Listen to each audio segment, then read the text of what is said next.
लोनावला ग्रामीण पुलिस ने चर्चित केतन अग्रवाल मर्डर केस की जांच में एक अहम कदम उठाया है।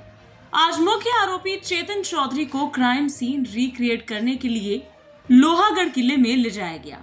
इस बार केतन के वजन और कद काठी का एक डमी घाटी में फेंका गया और घटना को रिक्रिएट किया गया। भारी बारिश और घने कोहरे के बावजूद पुलिस ने इस क्राइम सीन को रिक्रिएट करने में सफलता हासिल की। ऐसी जानकारी डीवायएसपी गजानन टोपे ने दी।